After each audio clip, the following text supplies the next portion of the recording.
Hello students, today we are discussing velocity time graph and motion.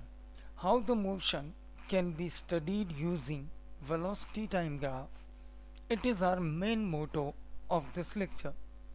As you know, velocity is such an intermediate term that by using the velocity time graph we can achieve displacement traveled by the particle, and also on the other hand we can get details of the acceleration under which particle is going on. To get acceleration from the velocity time graph, we just have to find the slope of the tangent on velocity time graph, and on the other hand, to achieve the displacement traveled by the particle in a certain time interval, we just have to find area under the velocity time curve, because integration basically means finding area under the given function.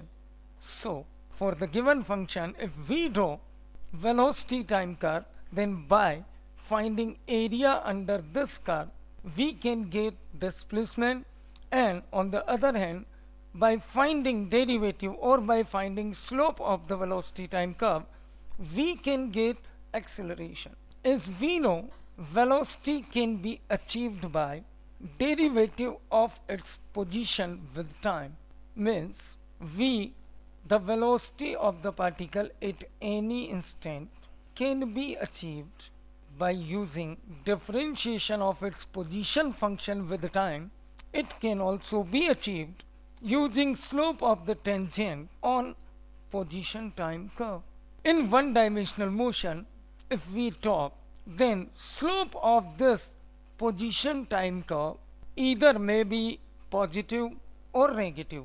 Here positive slope means particle is going in forward direction. Forward direction means in the direction of increasing x. I have simply told it going ahead. Ahead means along increasing x, if x is the position of the particle. And for negative slope, my meaning is just that it is returning back towards the decreasing x.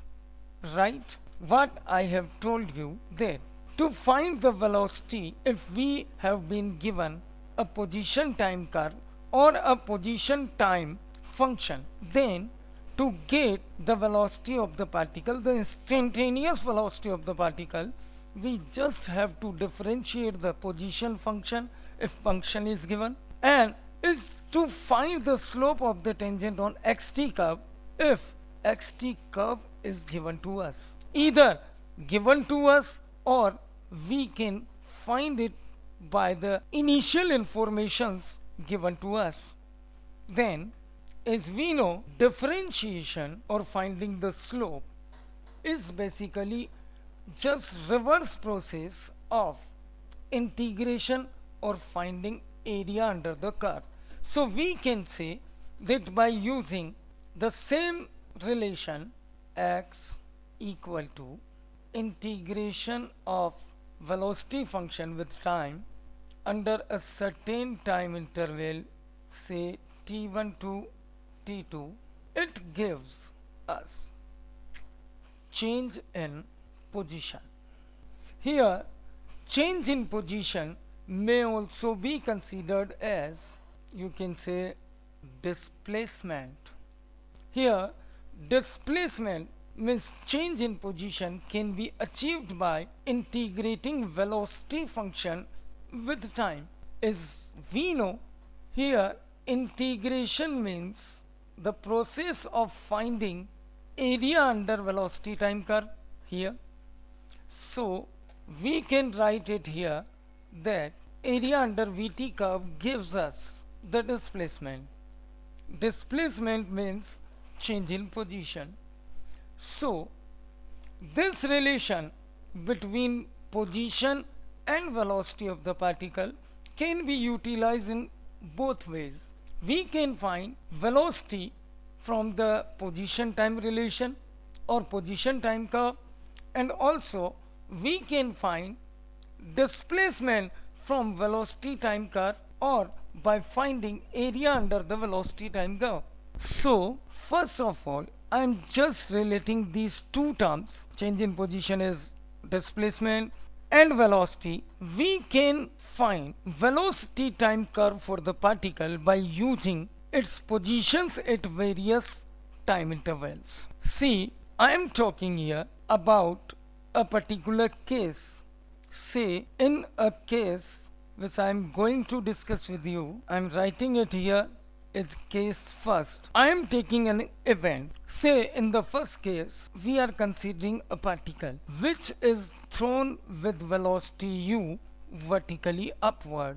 No doubt, the particle is thrown from the ground or the surface of the earth, because it is understood in this case, because if nothing is given and it is said that a particle is thrown vertically upward, it means it is understood that particle is thrown from the ground with some vertical velocity which is given to us, which is u units. Now, what will we observe from this information which may be given to us in a particular question or an event? So just see what conclusions we may get from this information if it is given to us. We can consider this situation in this manner, that particle, say it is this. I am showing it here by the red dot on this paper on which we are discussing about the motion of the particle. The information given to us is that this particle is thrown with some velocity which is given here as u. Then it starts moving upward.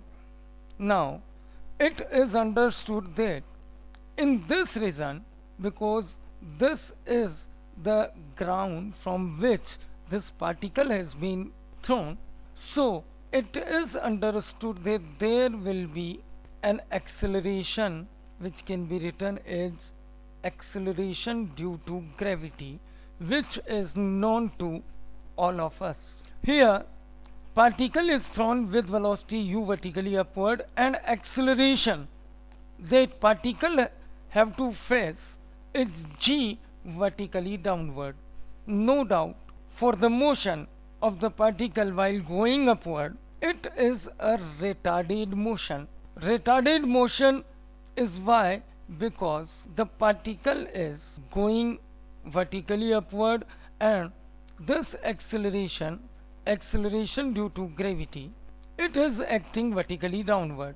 So I call it to be negative acceleration, or motion of the particle is retarding motion. Just see, due to this acceleration in the opposite direction, or in other words, we are telling it to be retardation, due to this retardation, speed or velocity of the particle is continuously goes on decreasing.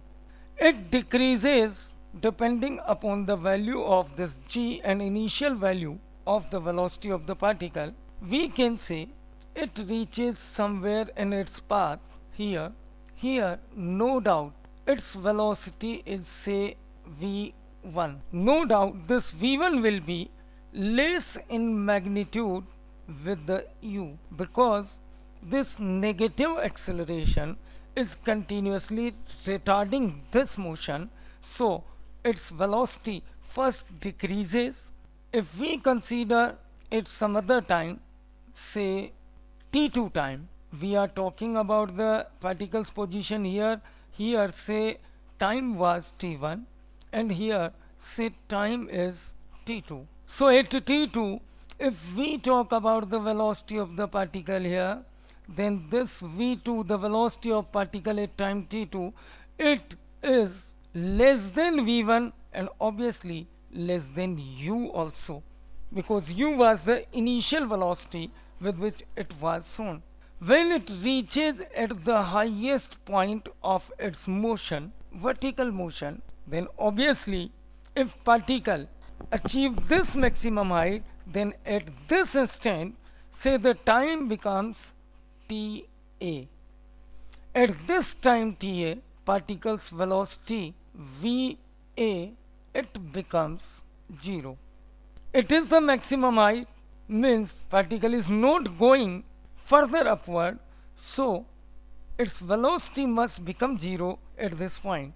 So now here velocity becomes 0, but still vertically downward acceleration is acting. So due to that acceleration, particle starts accelerating now in downward direction.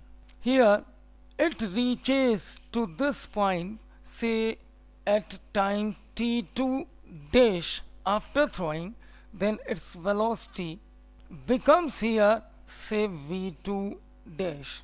It is the point to note that here if the level is same, while going upward particle has velocity v2 in vertically upward direction, and due to the retardation equal to g, particle's velocity becomes 0 at some other time ta. Then in the next time interval equal to the difference of time at t2 and ta, if the same time we now consider as t2 dash starting from ta, then in the same time, because of this equal magnitude of acceleration while going upward, the acceleration was negative because particle was going upward, but now here particle is moving downward under the same magnitude of acceleration, so in the same time interval it achieves the same velocity which it was having at time t2. So here particle's velocity v2 dash is equal in magnitude with the v2, and while it reaches at the time t1 dash to the position where it was previously at time t1, then at the same position its particle's velocity becomes again equal to v1 dash. v1 dash is numerically equal to the velocity v1, but the sign means direction of motion is reversed. It again reaches at the same point from where it was thrown, then say time now becomes td. You can see here we are taking time to be 0 while it starts moving downward, and initially t equal to 0 was taken at the time of it is thrown. Then from 0 to ta, it is the same time which particle takes from falling from that point, that the maximum point from the maximum height of the particle, it takes again the same time, means we can say the time taken from 0 to ta is equal to the time 0 to td for downward motion. This time is for downward motion, this time is of upward motion. If we neglect air resistance and other effects, then the time taken to ascend its height and time taken to descend the same height will be equal. Means we can say these two times are equal if there is no air resistance or any viscous force acting on the particle. Now if we draw all these parameters in a velocity time curve for this particle, then we can easily obtain it using the curve which we are going to discuss now. Just see, the particle was thrown at t equal to 0 with some velocity u. For my convenience, I am taking upward direction to be positive and downward direction to be negative. Then initially as velocity u was vertically upward, so I have taken it on the positive v axis. Here particle's initial velocity was u. As acceleration during upward motion was negative, so particle's velocity continuously goes on decreasing. As per the condition where acceleration is constant, no doubt slope of the velocity time curve, which gives us acceleration, was constant but negative. So velocity time curve here will be a straight line with negative slope. Here I have drawn this line with some negative slope. You can achieve that slope of the curve here is negative, as I have taken positive direction to be vertically upward and downward direction to be negative. So while going in upward direction, particle's velocity was positive. When it reaches at its maximum height, its velocity becomes 0. So at this time ta, starting from t equal to 0 to this time ta, till which it ascends in its path from the ground, so its velocity for the entire time during this period is positive. When it reaches at its maximum height, its velocity becomes 0 for a moment, and after that it starts falling downward. As downward is negative direction, so I have taken further velocities to be negative because it is moving vertically downward.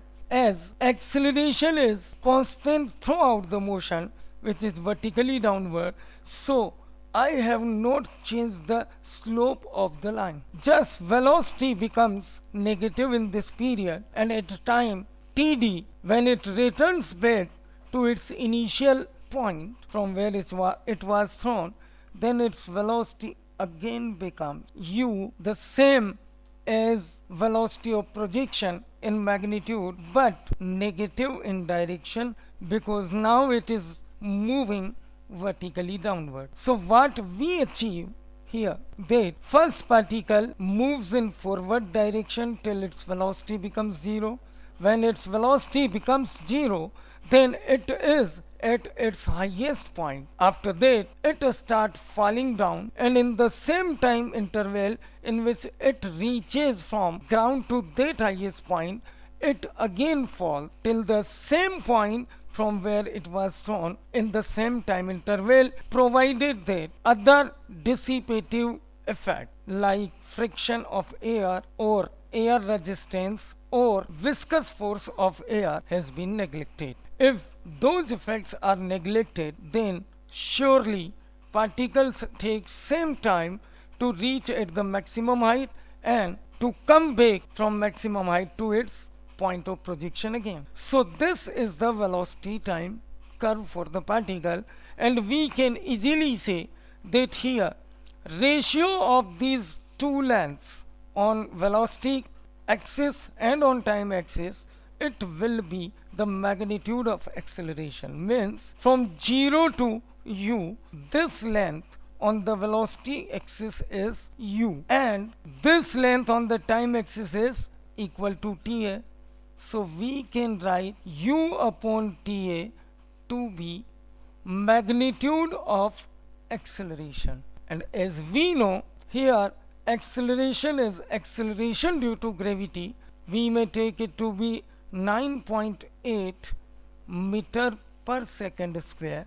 So this magnitude of acceleration is equal to the length on this velocity axis upon the length on this time axis when its velocity becomes 0. Right. Here magnitude of the slope gives magnitude of the acceleration, and if we want to find the velocity, if we want to find acceleration in vector form with sign, then we can find it by using acceleration equal to change in velocity upon time taken. If we talk about change in velocity, then it can be written as final velocity minus initial velocity divided by time taken. So here on this time axis, if we talk about the time ta, when it reaches at its highest point, its velocity becomes 0. So here in this time interval 0 to ta, velocity of the particle becomes 0 minus, at the time of projection velocity was u, so 0 minus u is the change in velocity, and time obviously ta minus 0, which is the time interval till reaching from the ground to that maximum height. So acceleration here is minus u upon ta, means minus 9.8 meter per second square. This is our observation about the acceleration, which is negative for this velocity. So what we can get from here is this information. Now let us consider a particular question for example, in which we are going to utilize this type of curve to get the answers. Just see the example. A particle has initial velocity 9 meter per second due east and acceleration 2 meter per second square due west. Note that here initial velocity and acceleration of the particle are in opposite direction. One is at east and other is at west side. Now what we have to do is we have to find distance traveled during 5th second of its motion. Now some questions arises here. First, equations of motion which we have got as the three basic equations: v equal to u plus at, s equal to ut plus half at square, and v square equal to u square plus twice as. These three equations are used to relate displacement, velocity, acceleration and time for the motion. Now if we are talking about the distance traveled, then distance traveled will be equal to displacement only if particle do not change its direction of motion. Direction of motion can only be changed if velocity and acceleration are in opposite directions. Here, as initial velocity is due east and acceleration is due west, so obviously there will be a time at which its velocity becomes 0, and after that, because acceleration is continuously acting, then particle starts moving in opposite direction. In that case, if we are talking this distance traveled in a particular second, then at least in that period of motion, particle's velocity must not change its direction. If it changes its direction, then any result obtained from these equations of kinematics will give us the displacement, and obviously in that case displacement will not be equal to distance traveled. So what we do here, we just try to solve this question using velocity time graph,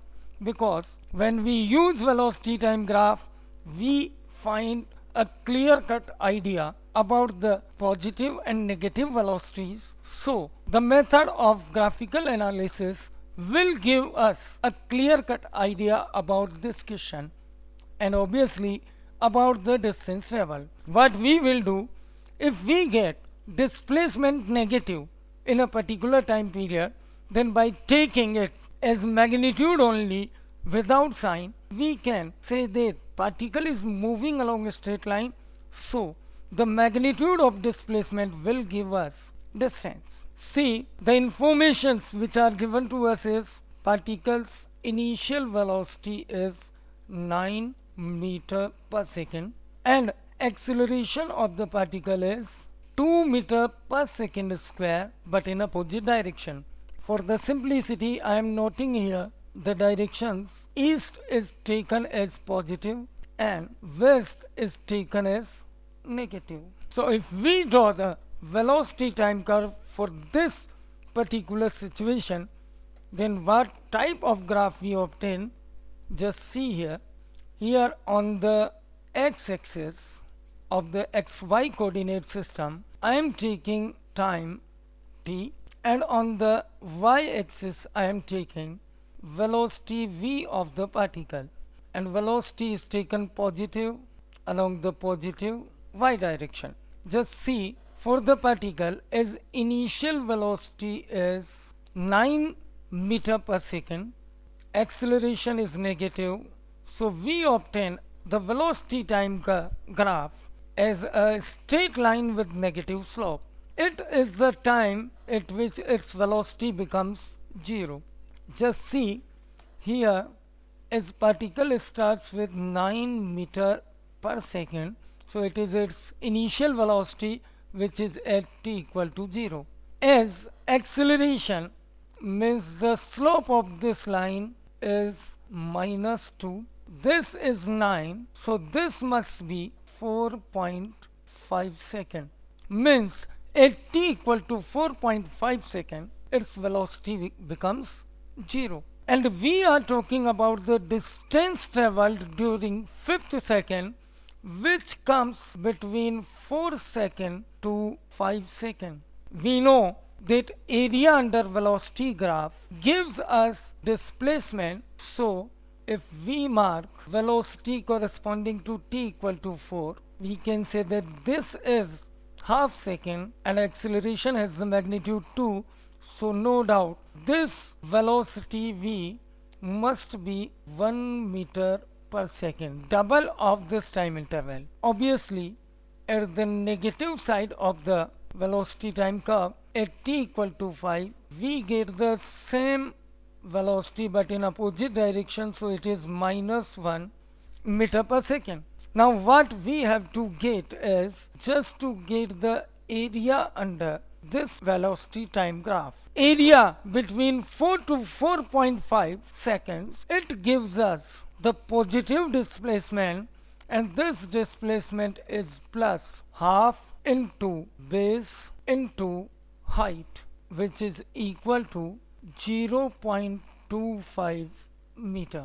I have done it using half into base into height because the velocity time curve here is a triangle. So area of triangle, half into base into height. Base, we have taken the time interval which is half second between 4 to 4.5 second, and velocity at 4 second is 1 meter per second and velocity at the 4.5 second is 0. So displacement between 4 to 4.5 second is this much, means 0.25 meter, which is positive displacement.